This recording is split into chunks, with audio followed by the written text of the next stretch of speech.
Ladies and gentlemen, welcome back to College Football UK. As ever, I am your host, Fletch, and joining me today is, well, he's joined me. I don't think he's missed an episode for a long, long time. We have Nick. How are we, sir? I'm all right. Lovely stuff. And then also we have joining us back after a few weeks away with just a lovely life going on that's way too important for me and Nick.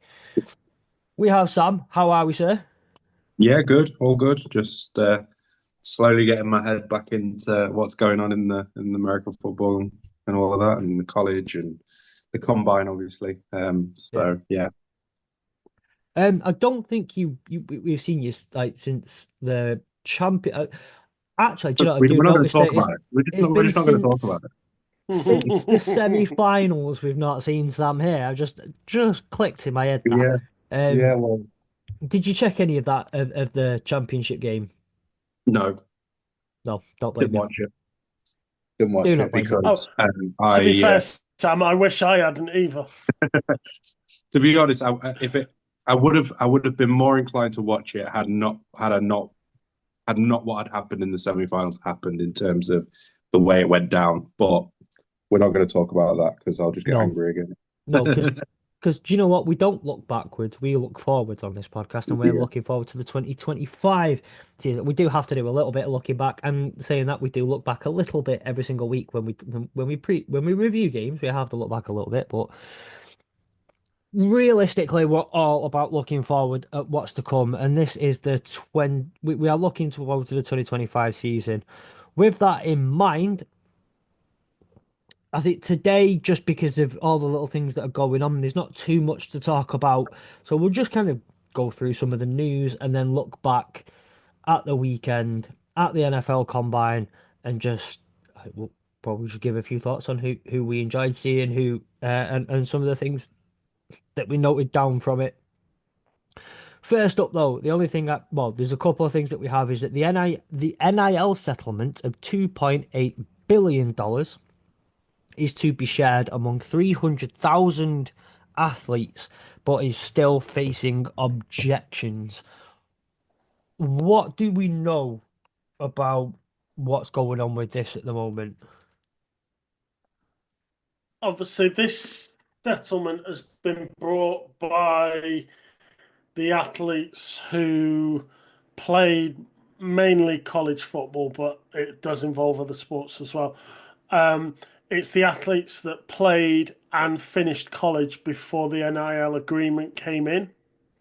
So basically, all these athletes are turning around and saying, "Well, I came to your school and I did exactly the same as this guy, and this guy's now being paid and I'm not. I got unfairly treated."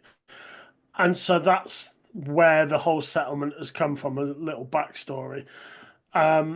And, athletes had to sign up as to whether they wanted to be part of the settlement and so, yeah. Um, and it's just going through the process of at the moment. At the moment, all the lawyers are arguing about whether this should happen and whether this should count, and that's where it is. So it's like anything in the legal world, it doesn't move quickly, and it's just you know little bit here, little bit there as you sort out one problem, another one pops up, and Um, I mean, I haven't done the maths on what 2.8 billion divided by 300,000 is, but I don't think you're going to be short of a few quid. Do you know what? I'll work it out while It's we're. $9,333 and 33 cents recurring. I've just for 300. How many people was it? 300,000, And it was 2.7 billion. 2.8 billion. Oh, 2.8 billion. Okay. Yeah. So yeah, so it's 9 grand each. Hmm. Yeah. paid over paid over 10 years. I totally did not use a calculator for that one though. That was all in my noggin, that one.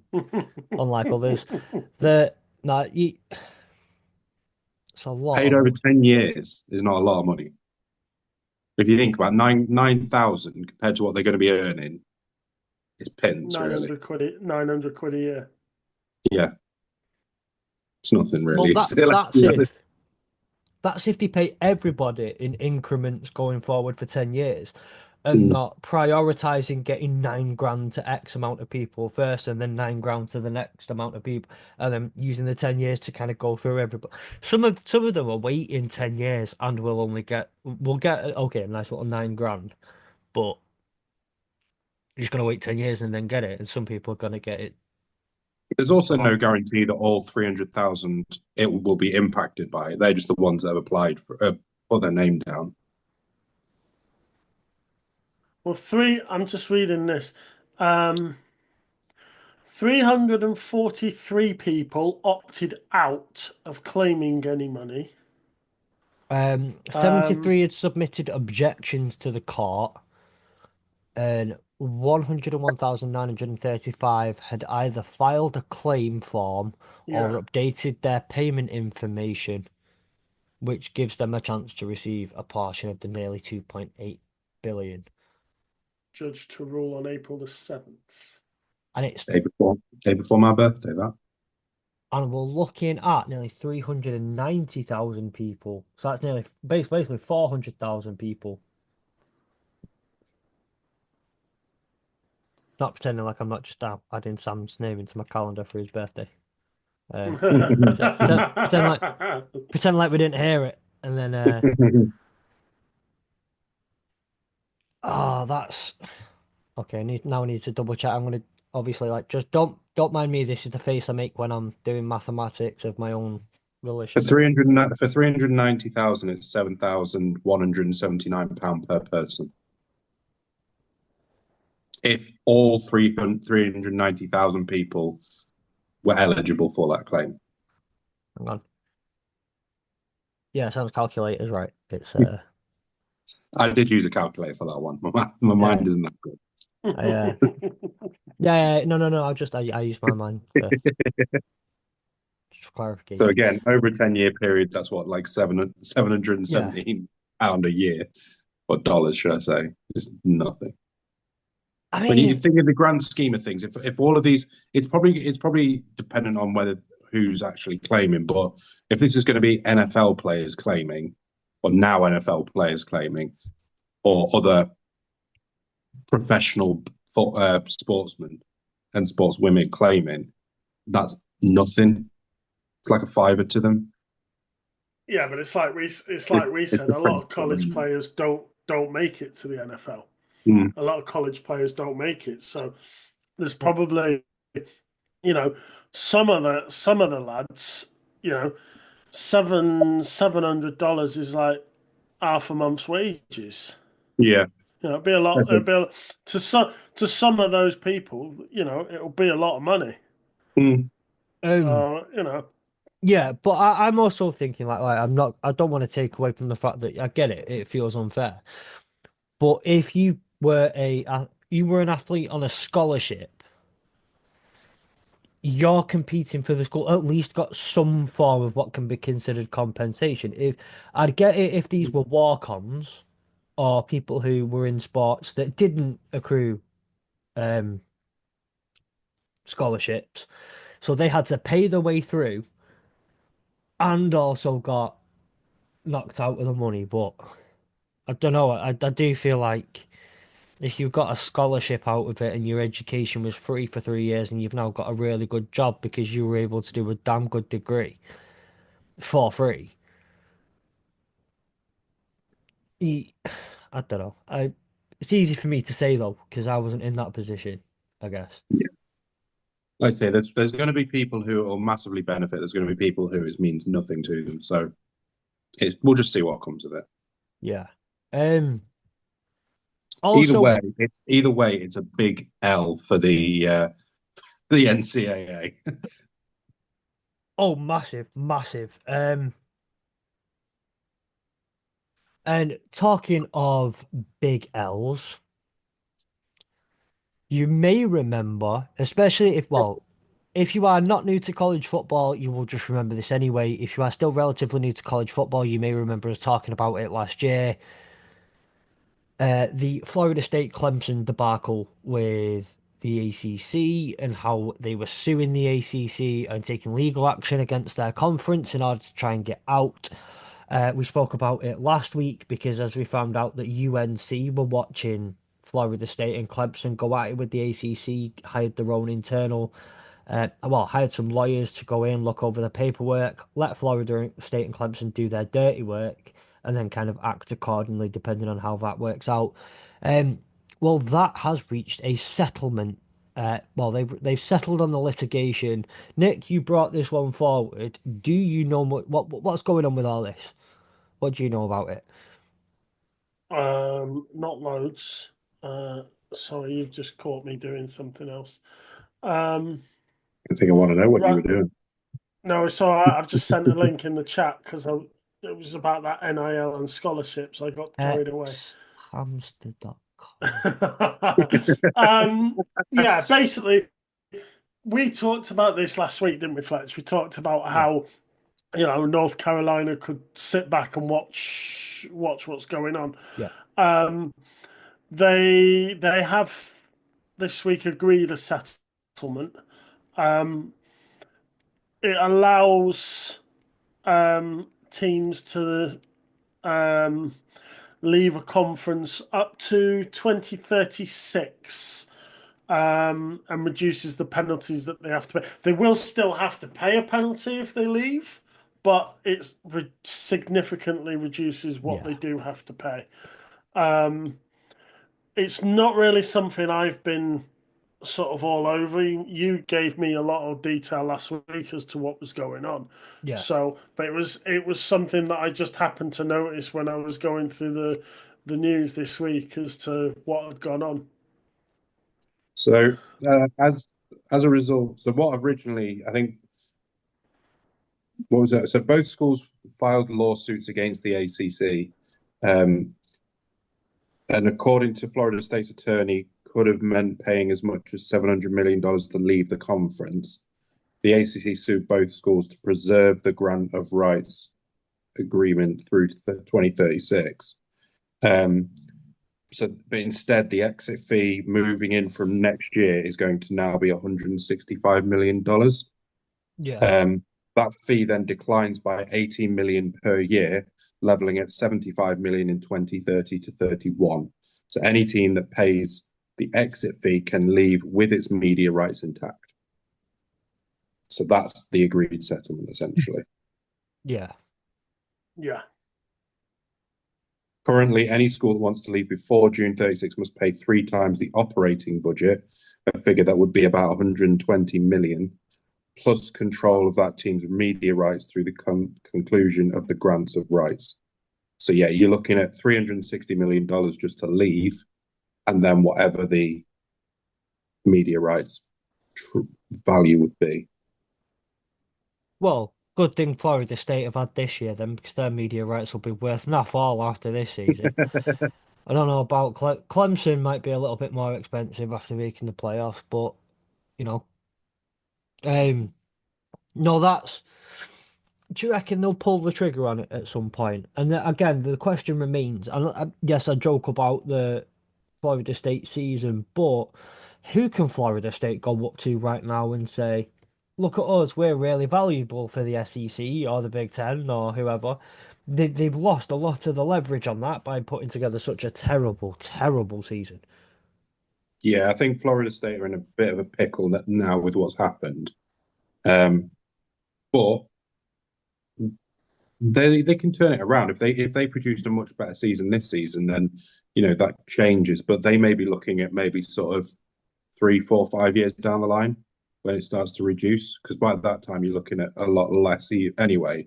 I think for Clemson, I wouldn't be surprised if maybe in the next couple of seasons they look to get out. I mean, Clemson have had the highest viewership in the ACC over the past 6 years, while Florida State consistently ranks in the top four. Clemson, what? Well, 6 years ago, Clemson won back-to-back national titles, didn't they, as well, with Trevor Lawrence and whatnot. Um, so Clemson definitely have a much more of a leverage to use, I would say. And I think that I think the SEC, Big Ten, and that would be significantly interested in adding them to their conference. Mm-hmm. Well, and just George. because I forgot his name last week off the top of my head, and Darbo Sweeney.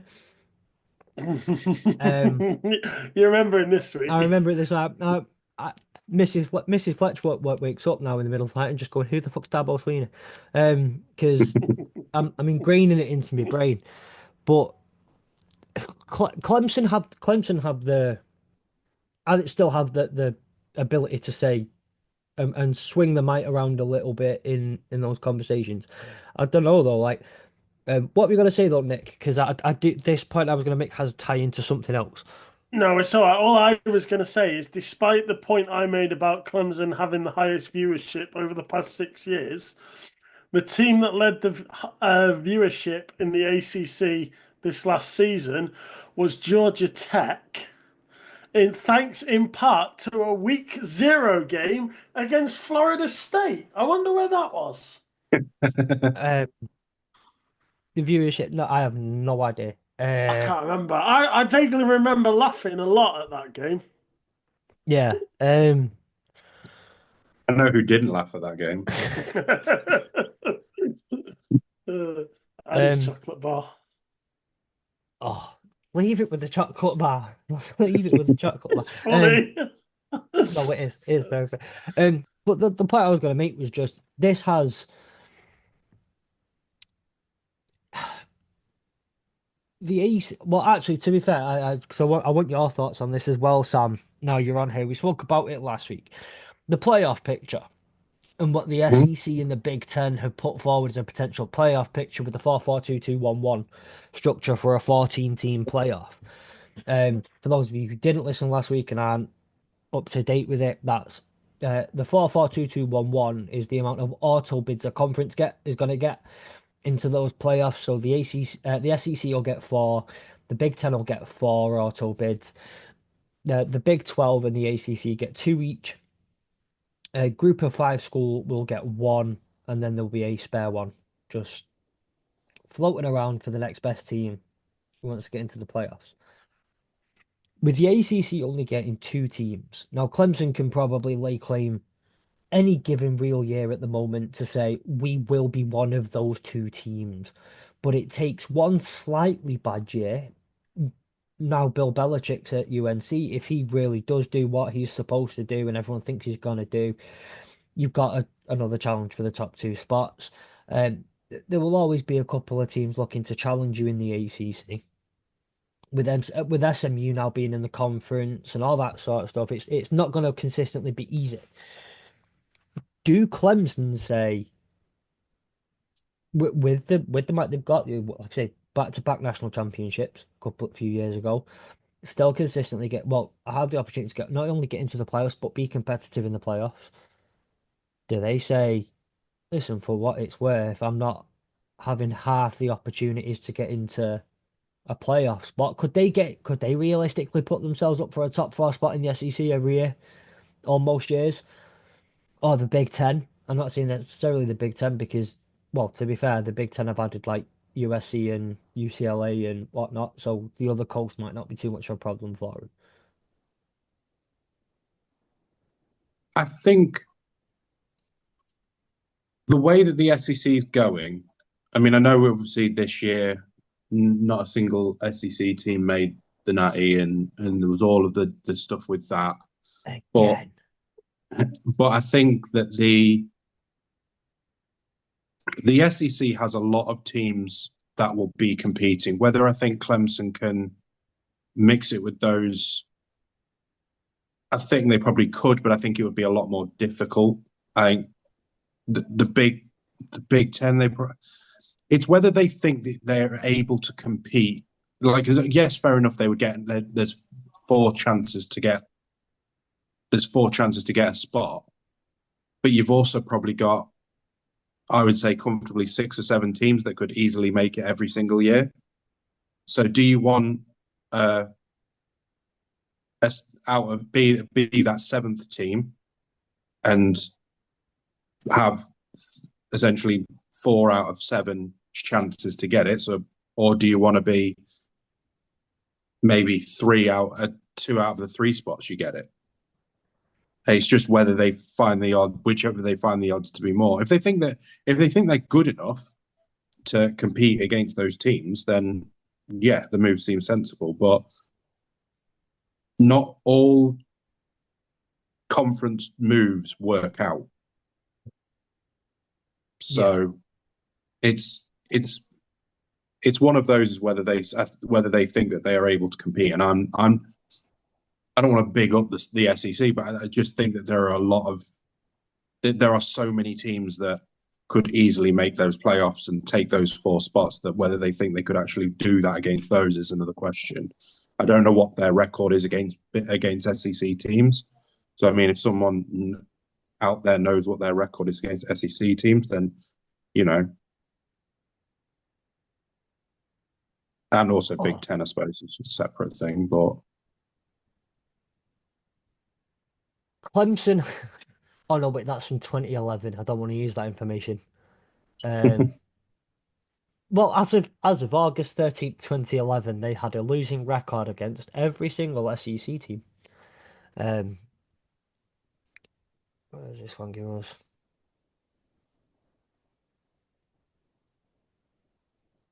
It looks like they overall have a 36.5% win percentage against the SEC.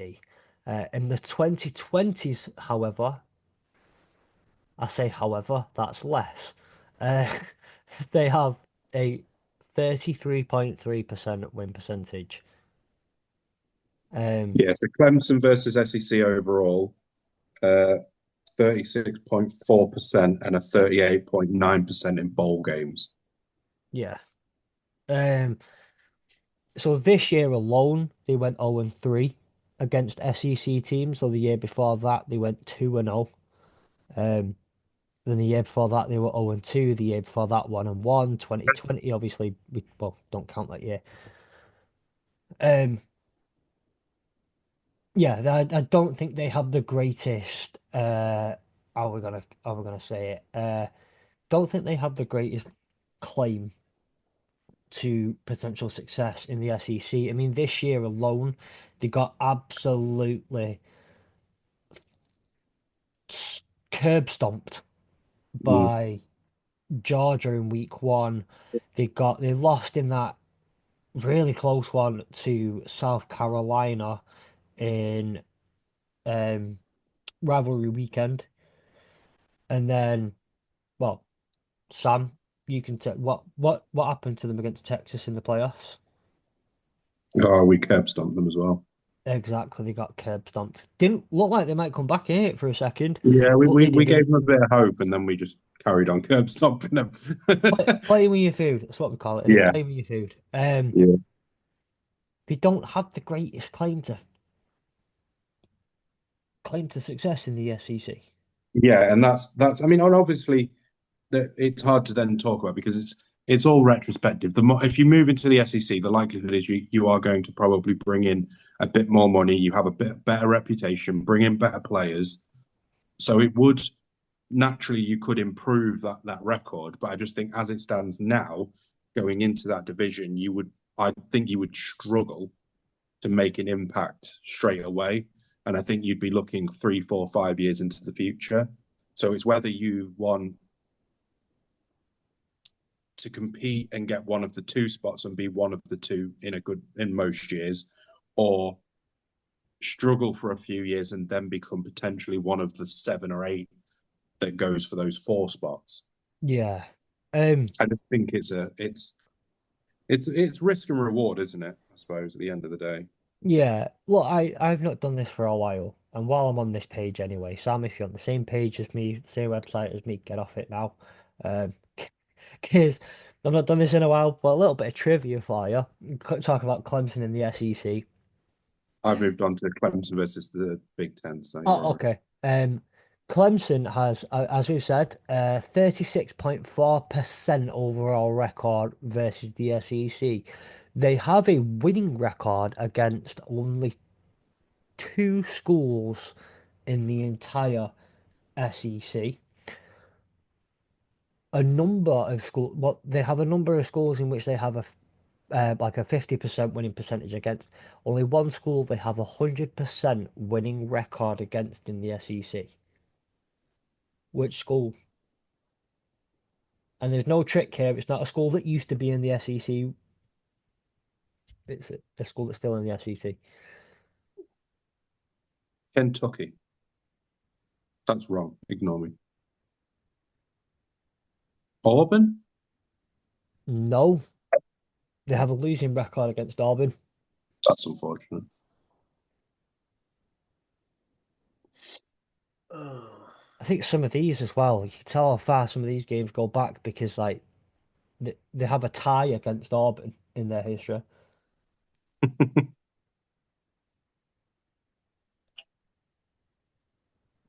I'm not sure. Oklahoma? No, don't look like they've ever played Oklahoma. Vandy? Vandy, no, they have a 50% record against Vandy. Okay. I mean, I could just name them all until we get there. So No, right, I will let you off. It's Texas Ole A&M, Miss, go on.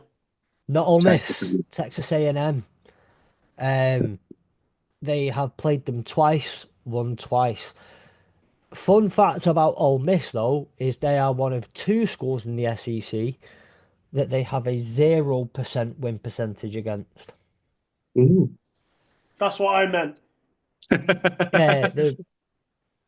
The Ole And Miss just and Texas played each of those schools once while they were in the SEC and lost both times. also, just to, I suppose, to look at it from the other side in terms of moving to the Big Ten, they have a 71.4% win rate in the against Big Ten teams. Granted, they've only played 7 games against Big Ten teams, um, and one of them they have a 100% win record against. So on the same line, which team is it? I'll give you two guesses each because otherwise, again, we'll be here all day. Nebraska, No, Pass. Maryland. My brain's not working. no, Damn it. it's Illinois. So What? they've played Illinois once and beat them once. They played Minnesota once and lost to them, so they have a 0% record against Minnesota. And then they've played Ohio State 5 times and beat them 4 times and only lost once. So they have an 80% win record against Ohio State. So, Um, so that's who we share custody with. That is what it is. We have to do what we have to do. But Clemson, look after them every other weekend for us, please. Uh,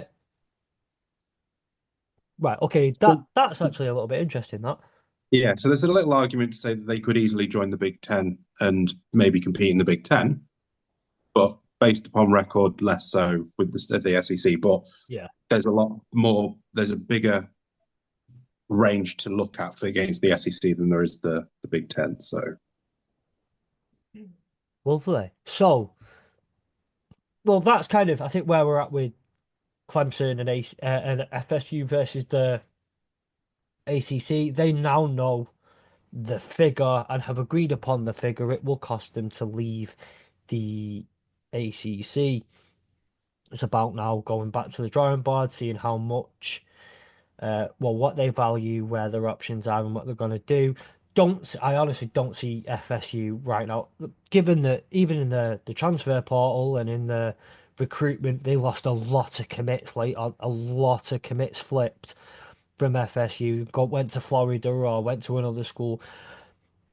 I see them having maybe a little bit better this year, but I don't see them getting much better. So they they might not. they need they need to hammer the trades, don't they? They need to absolutely hammer them. Yeah, so they're gonna need to, they're gonna need to pick it up a little bit before they have a real claim to say, no, we deserve better than this. And that's just, I think for me, that's just the cut and dry of it. And I'm sorry to any FSU fan who, yeah, historically you would be right, but right now you have no claim to that. It is what it is. Um, The other thing that we've got is spring games officially start this weekend. Officially. Now, there aren't many of them. I think there's only a couple this weekend. Um, why is this ad not got an option to click off it? There we go. According to footballschedules.com, Chattanooga will be playing their spring game on Friday night. I don't have a time for it. Cal Poly will be playing theirs on Saturday. This is March 7th and March 8th. And finally on Sunday, for UK fans out there, you will know Jeff Reinbold. Everybody in this country who likes football knows who Jeff Reinbold is. You will know that he is a coach at the University of Hawaii. They have their spring game on March the 9th. It'll be a couple of weeks then until there's another one. But spring football's back. Um, Now, without falling over too much and getting too excited about Chattanooga's spring game, because it's a day we all have marked on our calendars every year. How are we looking forward to any spring games this year? I know Sam, Texas have we spoke on the pod about it last week. Texas have said that they're not doing their spring game this year. What are your thoughts on that? Are you okay with that?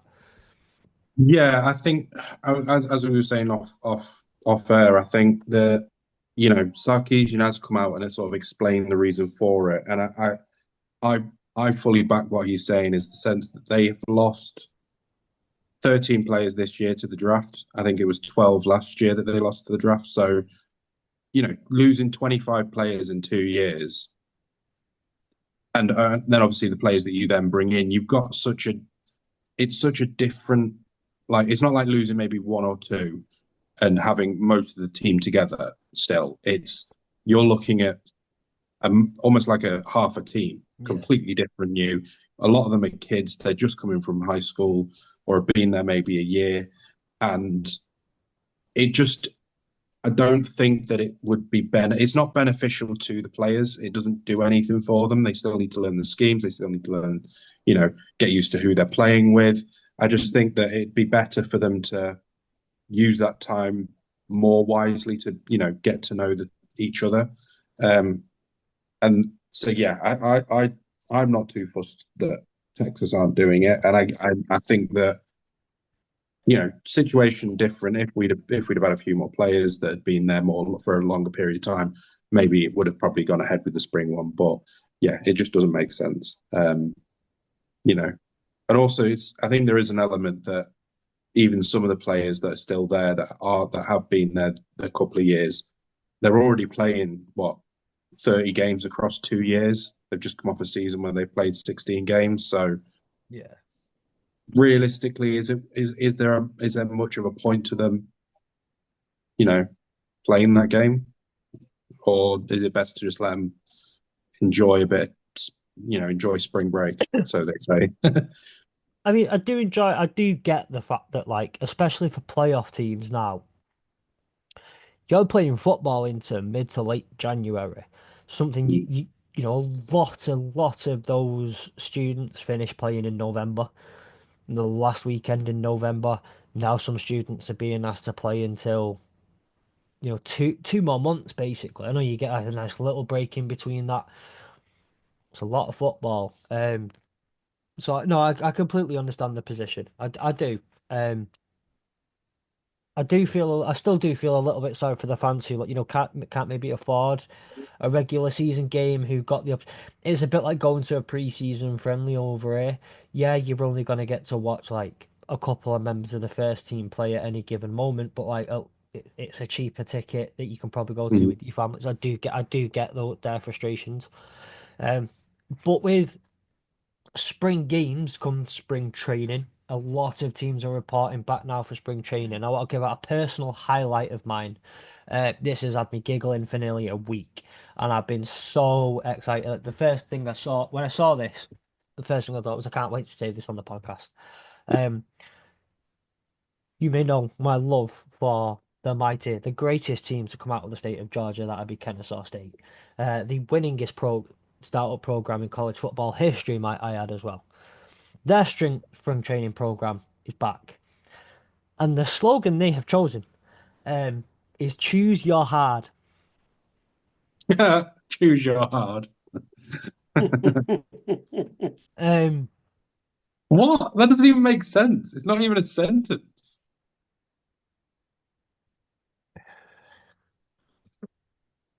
it can be if you really know how to take that statement. It can definitely be. Oh yeah, but you know, as grammatically, it's horrendous for a start. Well, yeah, there But is that. the connotations that come with it are again also probably not. Um, get it up here. I don't want to know what you're getting on, mate. I can't It's see. oh, hang on. Let me just take the background off for a second. Uh, Choose your.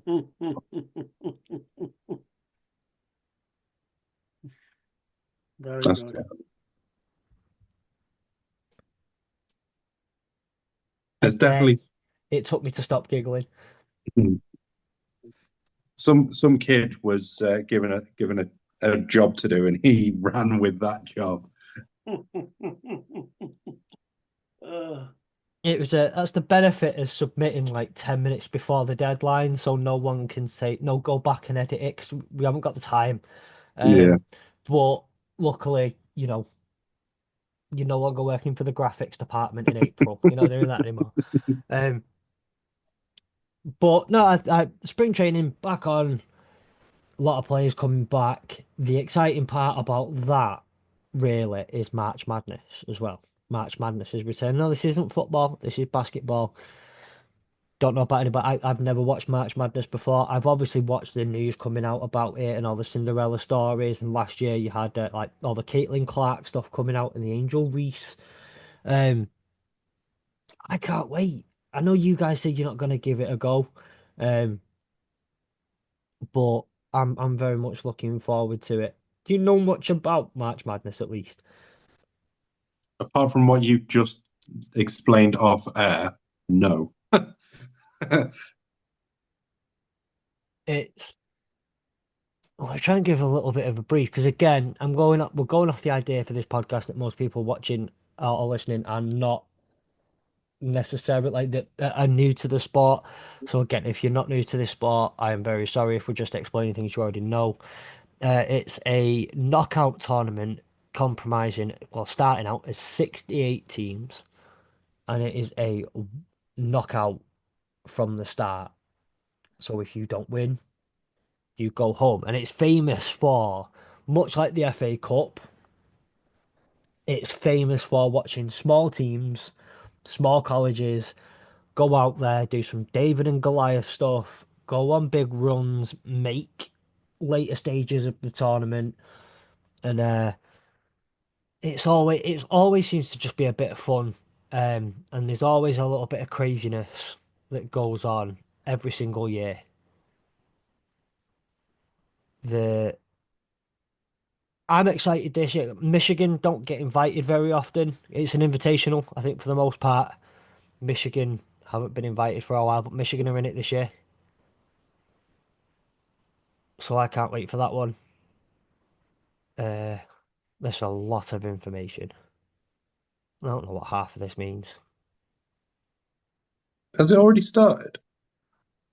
No, so the selection, I think the bracket selection is on the 16th of March, and then the tournament starts a couple of days later.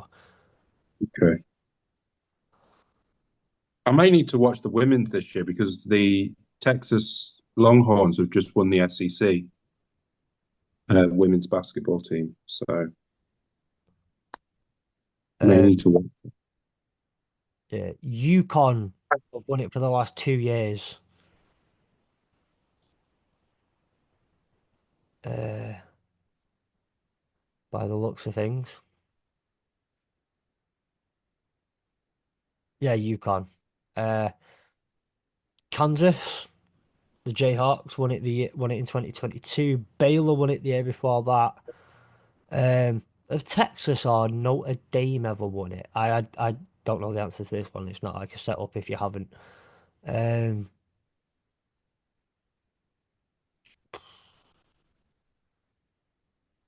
no, UCLA have won it a lot though. Again, I don't really know much about basketball in terms of No.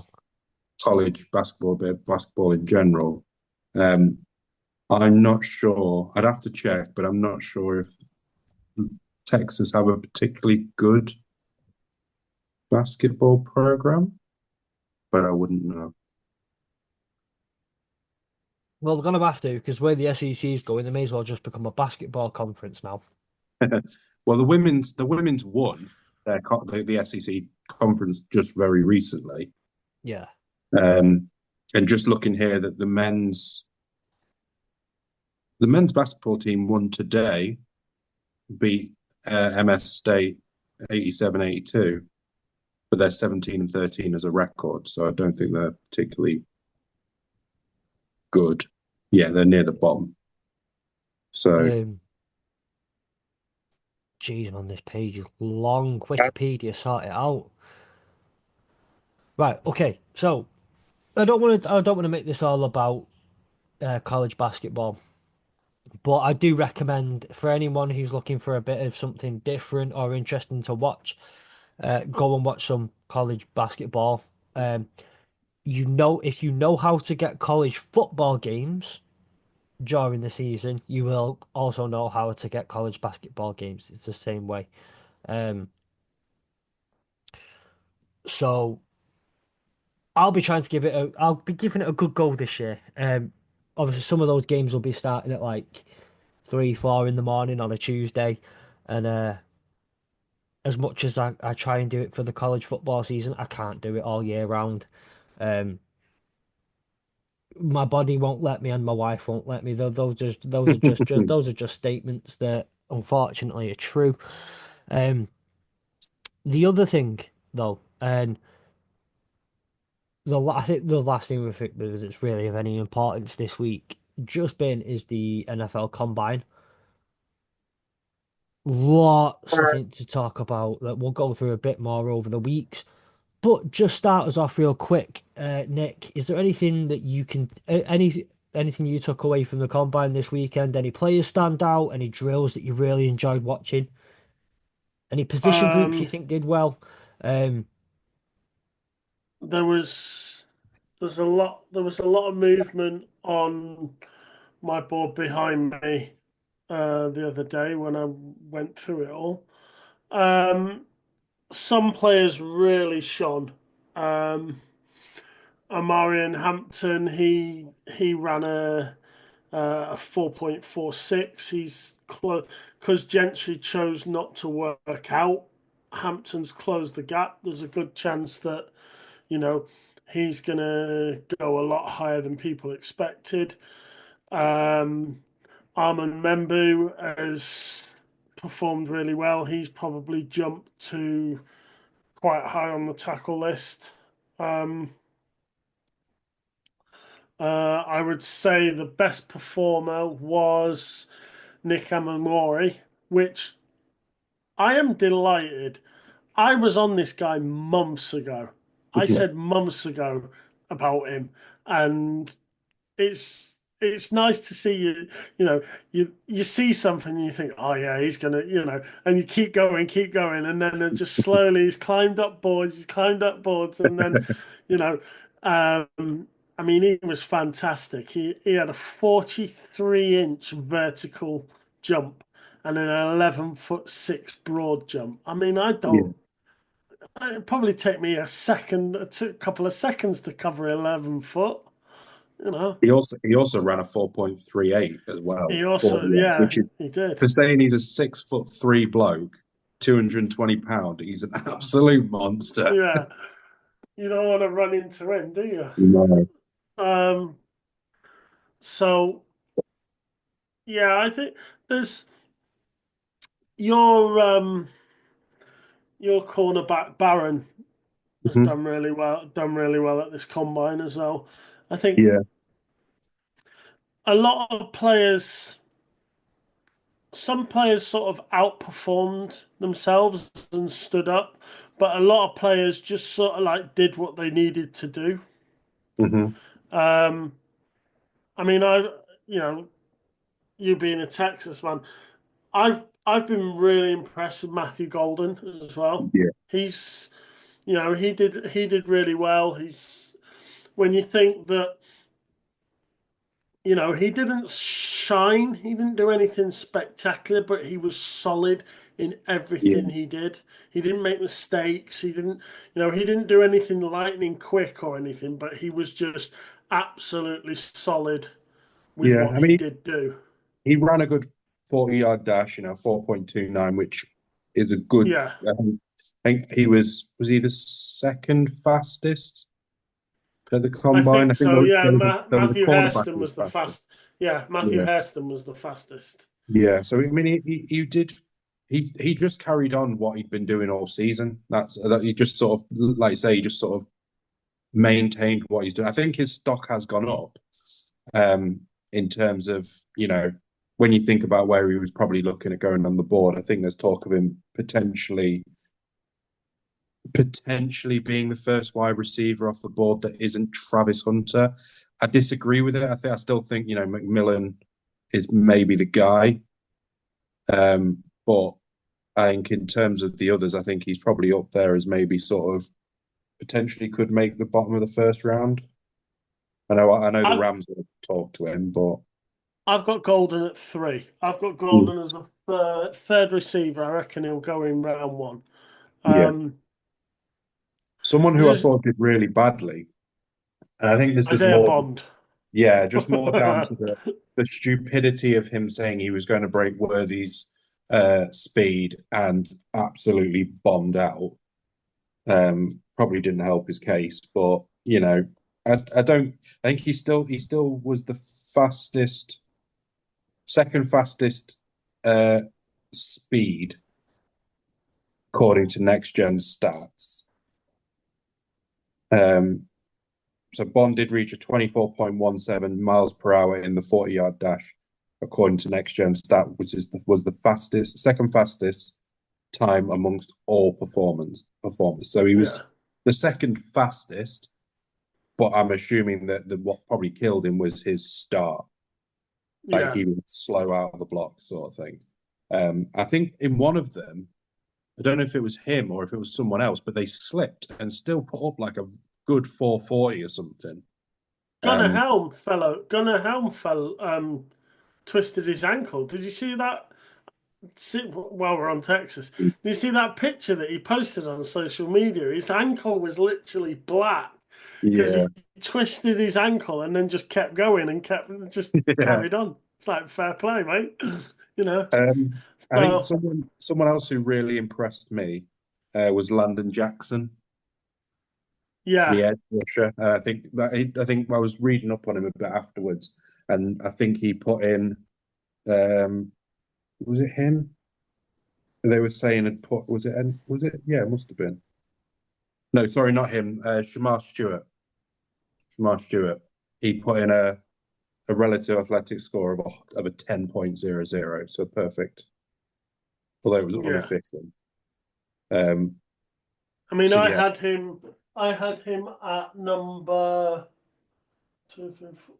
I think I had him as like my fifth defensive end. He's now my second. yeah, he's So really improved his stock. But yeah, he got an unofficial RAS of 10, which would be I suppose a perfect 10. Um, but he impressed. Obviously, I think probably one of the big news that came out of it, and I didn't get to watch much of the QBs, which I was a bit annoyed about, but a lot of people were raving about Jackson Dart and his performance in the combine. To which I've seen a lot of news articles coming out saying that Cam Ward is now un, the un the I suppose undisputed number one QB, and actually the question is it Shador Sanders or Jackson Dart at 2? Yeah, I mean, I've still got Shador at two, um, but like going into the combine, I had Jackson Dart, um, who's there.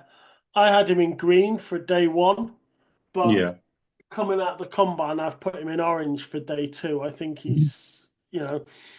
I genuinely think if there's only going to be two QBs taken, yeah. I don't see there being another. I think, like I say, I think Cam Ward will probably. I think he's probably going to get drafted number two this year, yeah.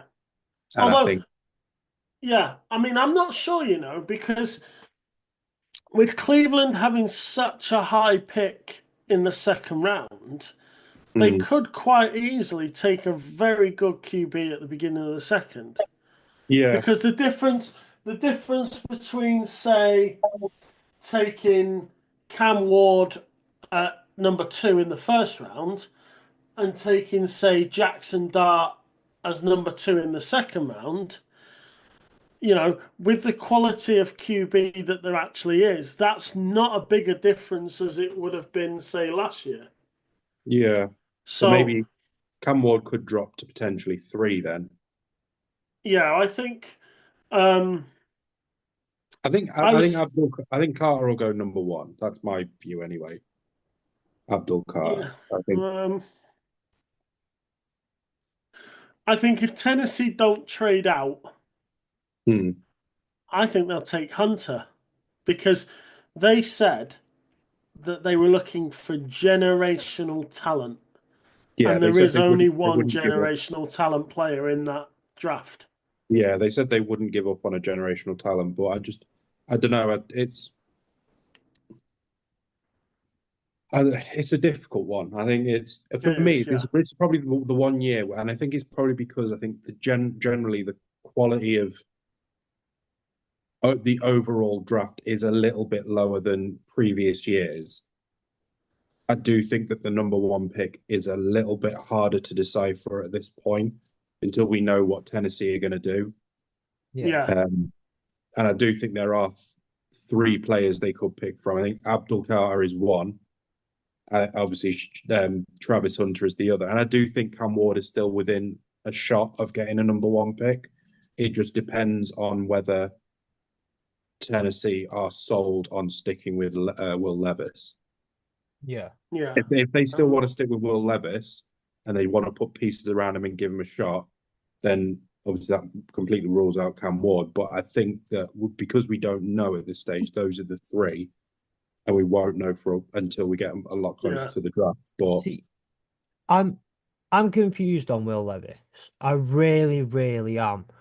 And I've tried going back and watching his tape, and some of the picks that he's thrown this year are egregious, isn't the word that covers it, but I can't tell between whether he's trying to make a good decision and doing it poorly, or whether he is just making bad decisions. Because there is a difference, and they all end up looking the same. For example, picks and memes, because that's what Will Levis was this year, picks and memes. It's I just can't quite tell. I need to keep going back and looking because it was like there was one pick this year, I think, from Derek Carr for the Saints, where I was like, he just threw the ball in the air. He just kind of flicked it out there, and I'm was that pretty against sure us by any chance? it. I He did that against us. He No, tried it was something against the silly. Chiefs. It was Right. against the Chiefs. I only remember because I think it was like Thursday night football or something, and the group I was watching it with was and I said it's like he just launched it. He said my receiver's over there somewhere. I'm just gonna throw it, which in the NFL, if you are not, if you're a quarterback, you aren't sure, you don't play the is over there somewhere game. The only ones who can do that are Matthew Stafford.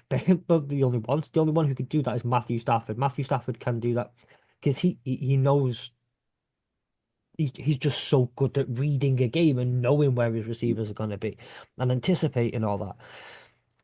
That one I can turn around and say that was just a horrendous, disgusting, horrible decision. Whereas some of the Will Levis ones, I'm thinking he's trying to throw the ball out of bounds.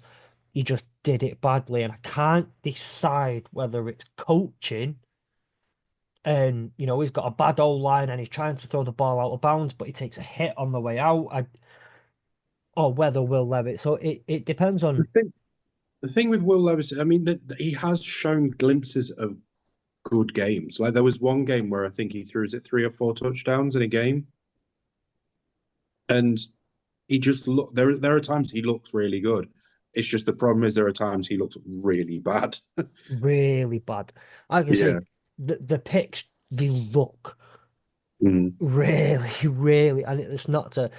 Um, Still, the worst thing he's ever done is the Mayo and coffee. Like Yeah. that's not up for debate. Well, I mean, to be fair, he did get a Mayo You got the deal helmet, out of yeah, it. yeah. So. Um, it's not worth it, mate. It's just not worth it for drinking mayo in your coffee. I like mayo, I like coffee, but it's not worth it. The So I apologize, by the way. There was something going on off camera that I needed to go sort out. Thought it was only going to be a minute and ended up being nearly 10. Um, just fill me in.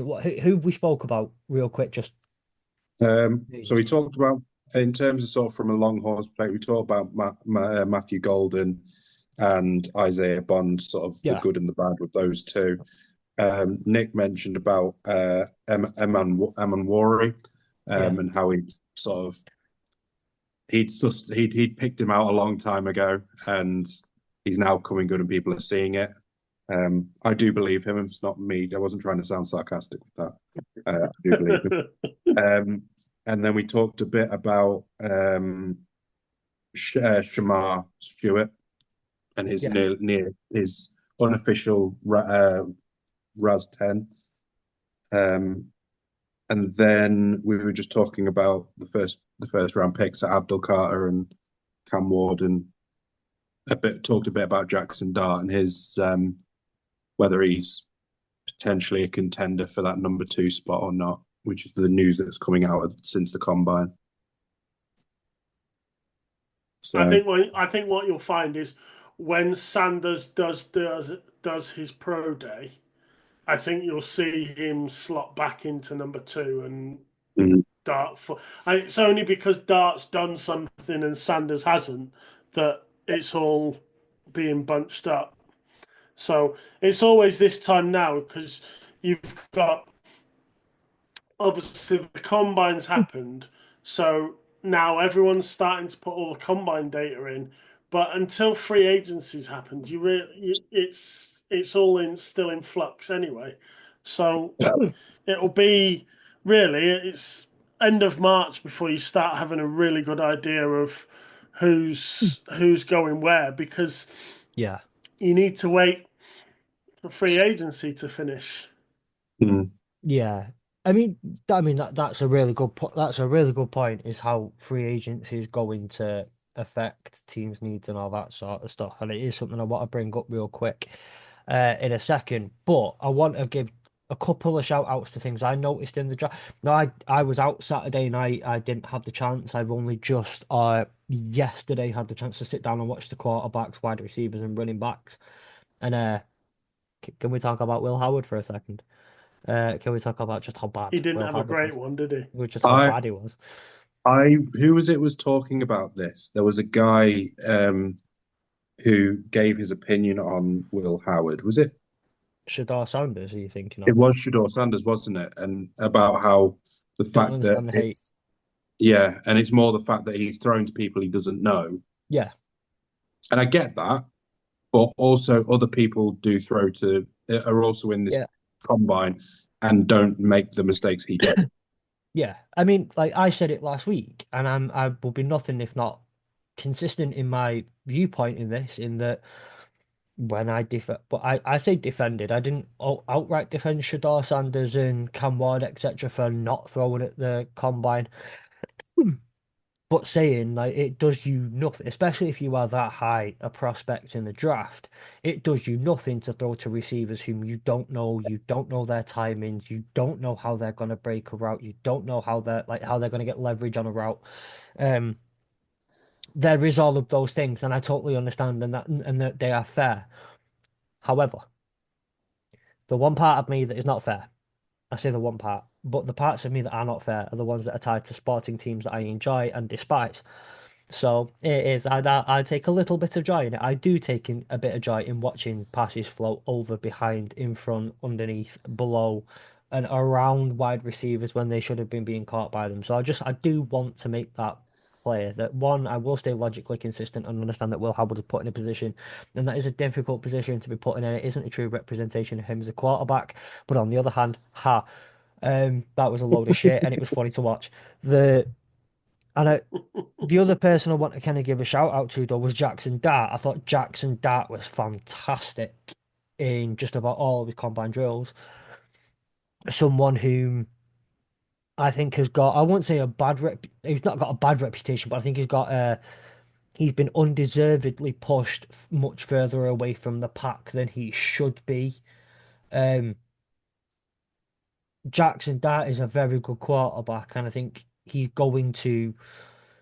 I don't think he's as good as Cam Ward or Shador Sanders, but I do think he's comfortably the third best quarterback in the draft and potentially one of the best that, given a bit of time in an NFL system as a backup, could be a genuinely successful, relatively successful starter in the league.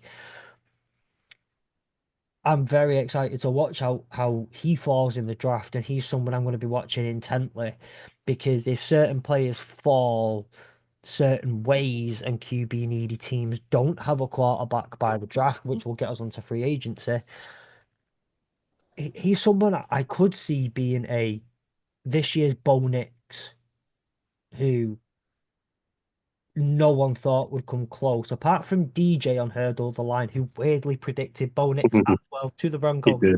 She's still incredible. But no one thought Bo Nix would go there. No one thought Bo Nix would go that early. And then he does because the Broncos wanted a quarterback.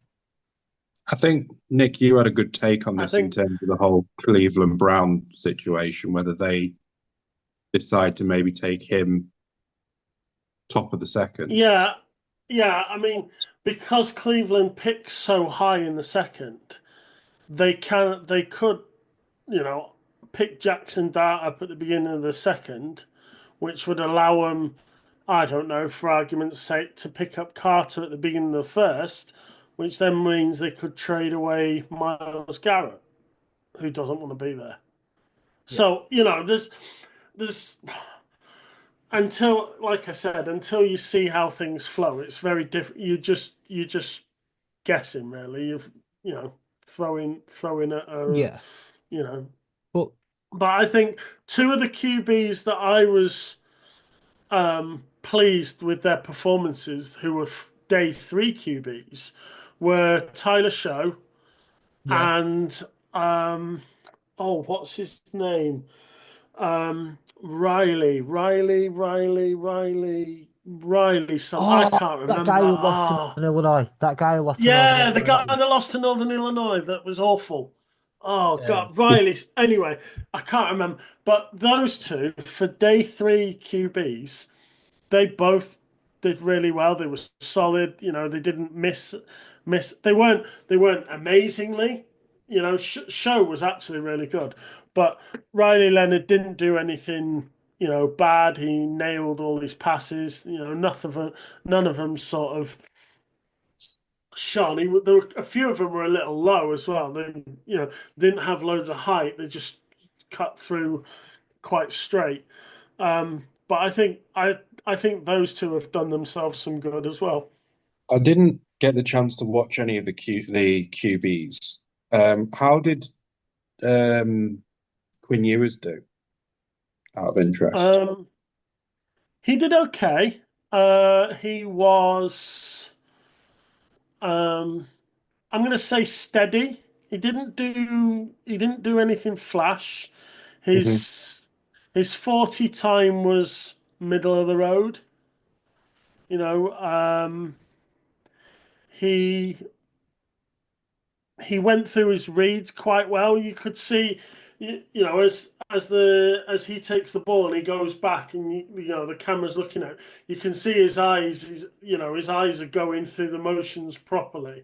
So I would say he was solid. I think you know the Talking guy sort of might like get a day. Yeah, the another guy day might three. get a day three pick. Hmm. So I know the Rams have had meetings with him. So that's why I was interested. Because we've also had meetings with Gunnar Helm, and obviously we've talked about Gunnar Helm more so about the fact that he had a black ankle. But we're obviously, as a Rams fan, very interested in tight ends. So I think Gunnar Helm could be an interesting one because he does have the skills of the tight end that we've seen in terms of like Tyler Higbee. He's very similar in that build and that the way he played for obviously Texas this year. So I'd be interested to see if we try and go and get him in maybe sort of like third round, potentially if he falls. But I think at the moment I think Tyler Warren is definitely going to be the number one tight end, and I think there's talk of him probably being the Saints' first round pick. Yeah. One of the things that really interests me coming out of things like the combine is when you hear all of a sudden about certain players having character concerns and all the character concerns that come out. James Pierce Jr., though, that one seems to. Shador Sanders, I don't think anyone can come forward and say Shador Sanders has character issues and that will be allowed to kind of gain any real trajectory or traction just because everyone's been saying Shador has character concerns because he's arrogant and all that sort of stuff for years, just because that's the way people talk about him, that's the way he's perceived. I'm not saying it's true or not true, by the way. I'm just saying that's how people spoke about him for years. You can't say that about him. James Pierce, I think it's James Pierce Jr. Yeah. Who've come out and basically said that like previous high school teammate of his has come out and said no, the guy's got like serious anger issues. There are Was it this, college. this was it this guy that basically the team turned around and said that we're now at peace or something? Like they're basically glad that he's gone. I don't. I can't speak on that one. I don't know. But Let me see if I can find it. he all was I've heard is he's he's got. Tennessee, isn't he, James Yeah, Yeah, Pierce? yeah. All I'm I've gonna look heard is at he, it. he was like he was uncoachable. He was at times uncoachable. At times. Now again, these are speculation things that I've seen in the news the last few days. I can neither confirm or deny whether they are true or not because I don't know James Pierce Jr. I don't know how much this is media trying to create a story or not. But it does appear that like people have come out and said, yeah, that don't surprise me that he's got serious anger Yeah, issues It's apparently he had the worst character reference of of all like time. pretty much of NFL history. it's like Yeah, there you go. Mike That's the Green's had people throw the sex allegations at him, and he's like, "Hang on a minute, you know, I've never been charged, I've never been interviewed, I've never been questioned, that I've always maintained that I've done nothing wrong, and it shouldn't be an issue. This was, you know, however 4 years ago, because it was high school to college, and he's just like." People are just wanting to make something out of nothing just to belittle me. And you kind of get it, but also, what did you say last week, Fletch? NFL scouts should be the FBI because they Yeah, can find anything on anybody. yeah. Mhm. They'll know. But They'll interview the girl you stole a grape off a plate off when you were 1.5 years old in nursery, like that. And yeah, the digging that they will do and the lengths they will go to get any piece of dirt on you they can get is ridiculous. It's shocking. something I something I thought quite interesting about this combine was Gray's Abel, who performed reasonably well. He's the highest rated FCS player. He's one of only 7 FCS players that got invited to the combine. Yeah. That's the lowest number of FCS players that have been invited to the combine in a decade. It's also the second year in a row that no Division 2 or Division 3 school player has been invited to the combine at all. What does it say for small school prospects? How, if you can't even Get an if you invite. are the best player in D2, you could be wide receiver, quarterback, whoever. If you're the best player in D2, you haven't got a chance. Mm. What does that say about how is anybody supposed to, you know, we talked last week about they can only invite so many players. I get that. If you're invited, you should be performing. If you can't perform because of injury, fair enough. But if you're invited and you choose not to perform, you should give your invitation back and let somebody else have a go. Yeah. I think the years of transfer portal as well are only going to make that worse. So if you are anywhat decent in your sophomore year in college or even your junior year in college, and any FBS school comes knocking, if you're in the FCS or if you're in the D2, D3, whatever, if an FBS school comes knocking, you take that opportunity. You're gonna take that opportunity now Yeah, as well. Given the NIL options and given the thing, the transfer portal's only gonna make that number smaller. yeah, That's an even worse reality of it. I think it's when we talk about NIL and we talk about transfer portals and the knock-on effects it has. That's one area that we don't mention it. Um, and we do talk about how it affects a G5 school. We talk about how it affects FCS or whatever, but we don't, I guess, look at even up to this point where just all the little extra additional knock-on effects that it will have. yeah, Just on that James Pierce thing, what they said was that he could not only breathe easier once Pierce left campus, but his pitch count in the SEC play was not injury related. He was seen as undeniably uncoachable, and as a player with one foot out the door already this season, giving his coaches little incentive to put him on the field full time. But That's then I can't remember who it was saying was basically saying that it's just because he was like that at college doesn't necessarily mean he'll be like that at the NFL. And that there's enough well, talent there that he could easily go to any team and it changes because it's completely different. If he's already decided he's going to be leaving that year, it's all down to perception, then, isn't it? Like, yeah. yeah. so You'll also have coaches in the NFL that will channel that anger, mm, You'd like to think and use it. you'd like to think that they'll get that, and you'll also get, but also similarly, do you think that nothing's a given? And if so far, what you know is that he's shown these problems to a higher extent than any other player in college has shown before. To a high, I feel really bad for using these people and bringing them out as examples, but like Aaron Hernandez didn't come up that bad. Then there are certain other players who have had serious issues in Oh, hang on. NFL. Aaron Hernandez did have issues. That's why he No, no, dropped no. so far than he did, I because know he he dropped did to have round issues. 5.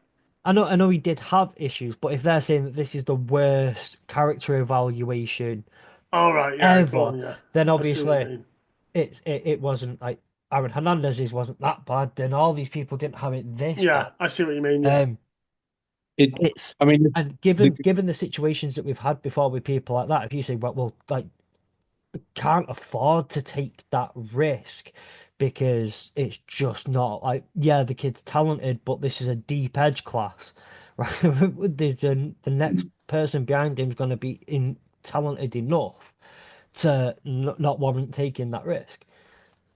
I mean, this is coming from Corey Kinnan, and he said that he was told by one scout that Pierce is seen as the player with the worst character report of any player in this draft class, Another scout told me they think that the environment and the people around him in Tennessee are the main issues, and they think he could become a pro when he enters an NFL building.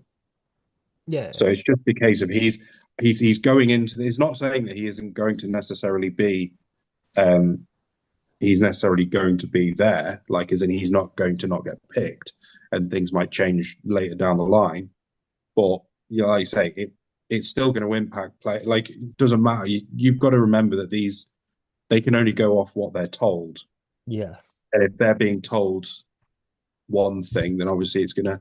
But then at the same time, like I suppose you could make the argument that Travis Kelce had a lot of issues in college, he did. and and Andy Reid spoke. Was it Andy Reid who spoke with Jason and basically said, you know, is this guy worth going for? And he said he is worth picking up. And I mean, look what Travis has done with his career. So it's not the Yeah, be all and end all. Just because they're a total bell end in college means that they're going to be difficult to deal with. But I said total bell end, and you got much bigger on the screen. yeah. I made a complete mistake there. I apologize. I don't bugger off. Right. So it does say NFL personnel won't be shocked to see him on the board after the first 64 picks in the draft. So he's probably not going to. He's going to be a day three picker essentially. Yeah, yeah. It's it's one of them. Like, I no, I do remember that because I mean, even to get Travis Kelce into college, I believe Jason Kelce had to go and make a like make some like, stick some claim to look. Is it? He was about to get chucked, and he told him, and he said Yeah, no, keep him on. And that's when I think was it Travis moved in with his brother, didn't he? yeah, yeah. He was like, and so Travis Kelce had those issues since high school, and it Mhm. was. But it was, yeah, get him in the right environment.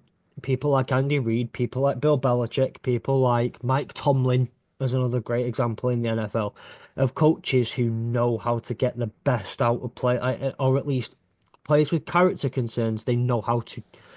I'm gonna say tame them. Probably not Yeah, the right word, but they know how to managed kind him. of get them, manage them. Um, because like I don't think of all the things that all the complaints I've ever heard people make about Tomlin. I even Tom like the whole I can't ever remember a Pittsburgh Steeler having a problem while they were at the Pittsburgh Steelers. And if they were ever close to having a problem, Antonio Brown, they were out of that door. You're not bringing that in it. And he takes on players. I mean, who did he take on this year? From the Lions, Cam Sutton. When he had his issue over the last off season, he took in Cam Sutton. He will take on players with character issues or other issues and I mean, look at George get the best Pickens. out of them. He's got some character issues, but he's still performing and he's still there. And you're not, and as far as I'm aware, that while someone plays under Mike Tomlin, those character concerns are not a thing, because he Mm. knows how to get the best out of them and knows how to make them like good men, really. Um, but just really quickly, the NFL free agency is about to kick in the next couple of weeks. We're already seeing trade rumors. We're seeing potentially players want to go up for a trade. Uh, certain idea. Is there, how do you see, is there anything coming up in free agency that you think will really change the draft? Any of the quarterbacks that are available? We look at Aaron Rodgers. Um, Chances are Devontae Adams is going to follow him wherever he goes, like a little lapdog. So that's going to happen. Who takes on Devontae Adams and Aaron Rodgers? Does that change drastically how the draft goes? Whoever picks up Sam Darnold, does that drastically change how the draft goes, or would it be business as usual, particularly on the quarterback front? Because that's what's going to change the whole draft. I think QB wise, I think once I can't see this is the thing I have with the Giants. Dayball needs a good year. He can't afford to put his future in the hands of a rookie. So I'm really wondering whether um I'm wondering whether Aaron Rodgers is going to stay in New York and just go from Jets to Giants. and stay at stay in the same. He'll have to move from JetLife Stadium to MetLife Stadium, but can't go around calling it JetLife. Um, but as other than Rodgers, whether Dayball goes like, you know, Wilson or Fields or Dial. So there's a few sort of pieces to slot into place first, but I think as soon as you see where those first few QBs go, I think that'll have a big say in what happens in the draft. And the other thing is, there's not many good players making it to free agency now. If you just look at already, T. Higgins has been tagged. You know, so I mean, what does that make? That makes Godwin the best wide receiver available. So you know, um, it's just I think it's going to be. I think that first sort of like 3-4 days of free agency are going to have a big say on what happens in the draft. Yeah. About you, Sam? Yeah, I think it's once those QBs are sorted, once we know who's going to be where, I think we'll be able to get a clearer picture. Because, like I say, if we get news that Tennessee are going to not continue with Will Levis and maybe they look to trade him away, then that'll shake it up completely. Because then we'll be Yeah. looking at maybe Cam Ward number one. So I think Yeah. it'll just depend on what happens with QBs. And I think maybe wide receivers could be another one where we see potentially some movement on whether wide receivers get picked earlier than maybe normal. Just with, the likes of DK moving potentially. Um, Obviously, T. Higgins staying. It's now maybe going to change a couple of other ideas. Obviously, Devontae Adams, wherever he goes. So, yeah, we could see some. If Cooper Kupp leaves, that could change things up.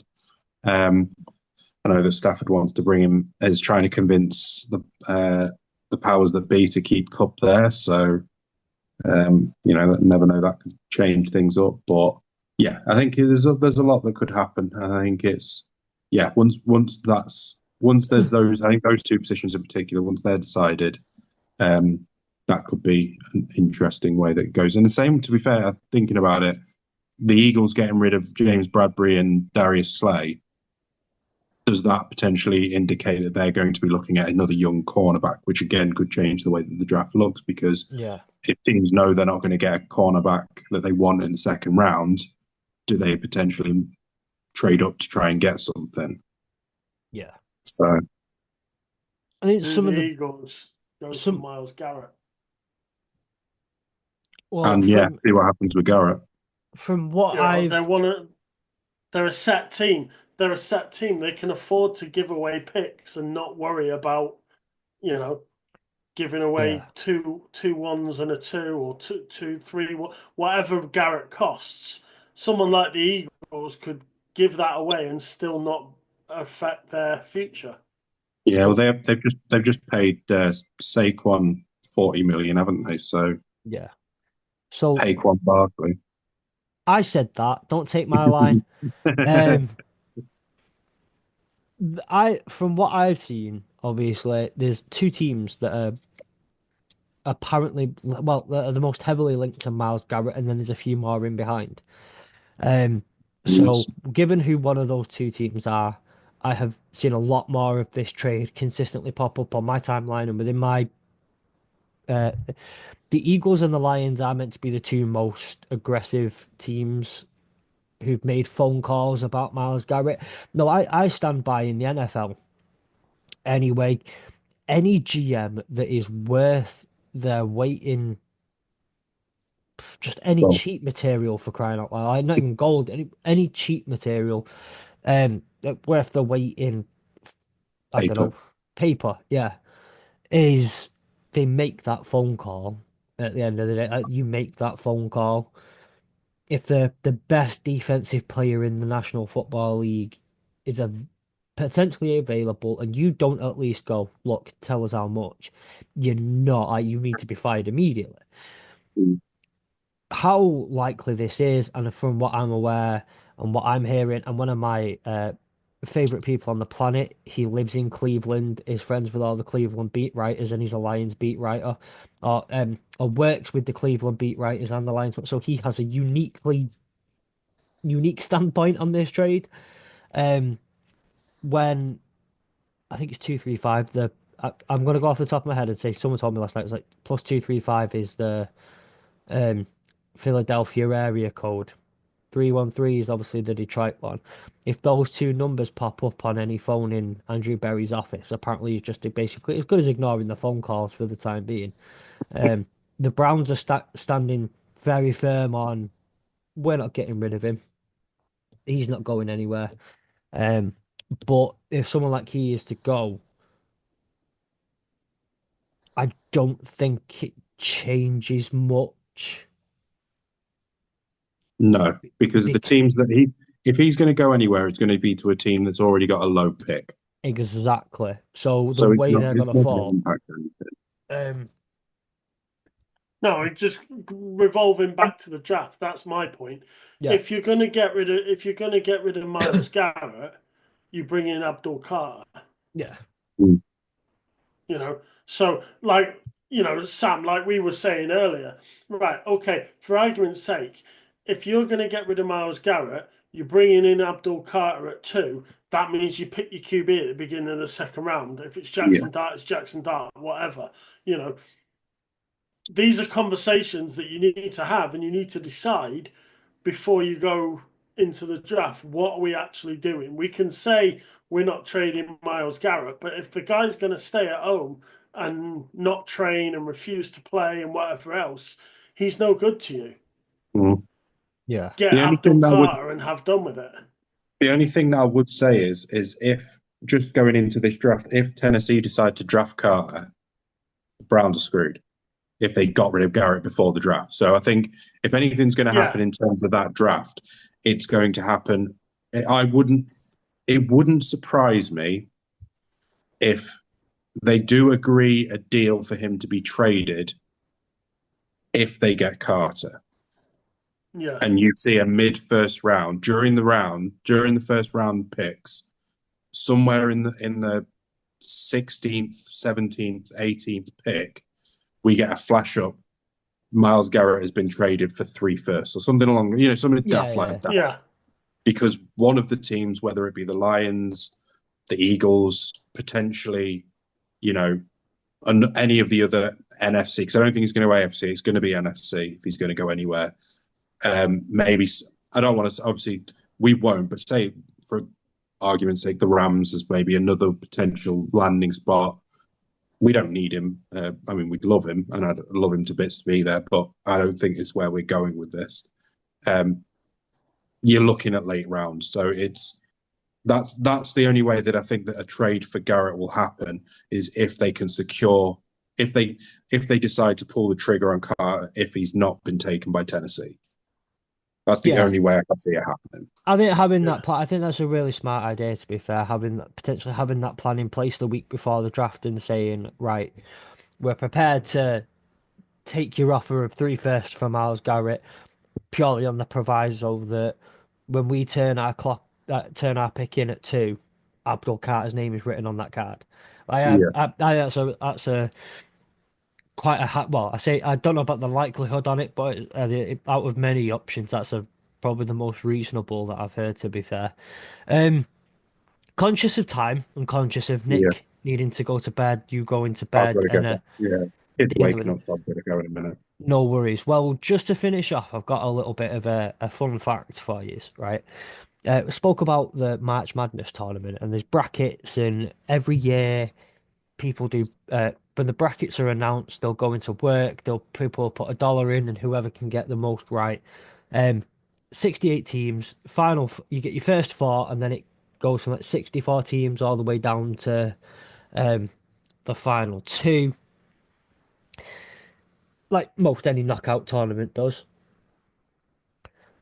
The odds of someone having a perfect bracket, getting every single result correct in their bracket is one in, where's the number gone? 1.6 quintillion. Quintillion. Um, no, actually, no, sorry. One in 9.2 quintillion, according to Forbes magazine. Knowledge pickers, that's if a random picker was to choose. If someone was knowledgeable, uh, obviously more likely to do a little bit better. They have a 1 in 128 billion chance. Some of the things that you have a better chance of happening to you in life, dating a millionaire, you've got a 1 in 216 chance. Dating a supermodel, you've got a 1 in 88,000 chance. You can get a pogo stick injury requiring you to go to A&E. That is 1 in 200,000. Having conjoined twins, that is 1 in 115,300 chance. The Getting a royal flush in your first poker hand, that is a 1 in 649,740 chance. To get struck by lightning this year, that's 1 in 700,000. To get killed by a shark, that is 1 in 3.7 million. Naturally having quintuplets, I think for us, depending on how you want to figure this one out, it might be almost impossible for us. 1 in 60 million. To be to be killed by a vending machine, 1 in 112 million. You know what? There is actually a stat that's something like, isn't it? One person a year gets killed by being crushed by a vending machine or something like that. Something like that. I've never Some seen it damn- before, to be fair. But and finally on this list is to be killed by a falling coconut, which is 1 in 250 million. Now, given how many coconuts there are in the world and the locations that they are and the risks that they pose, the fact that you are doubly likely, that you are double the chance of being killed by a vending machine than a coconut seems too good to be true. But for a little fun fact for you to end the day, those are the odds. So, given that none of us really know what we're talking about when it comes to college basketball, we have a 1 in 9.2 quintillion chance of getting a perfect bracket. Those of you who know more will obviously have it better, and those are some of the things that are more likely to happen to you in life than getting a perfect bracket by some way. But, but what you're saying is there's still a chance. Insert the Dumb double and double dumber. shot. So you're telling me there's a chance? That is a brilliant. Do you know what? I might watch that at some point over the next few weeks. That is a brilliant. I might do the trilogy again. Um, yeah, okay. I'm gonna do the trilogy. I've decided. With that in mind, thank you very, very much, gentlemen. We will speak to you next week. There'll obviously a bit more to talk about in terms of draft stuff and news that comes out. Um, but thank you for joining us again, Sam. It's been a pleasure to have you back. Nick, it is always a pleasure to have you, and we will see you next week. Indeed.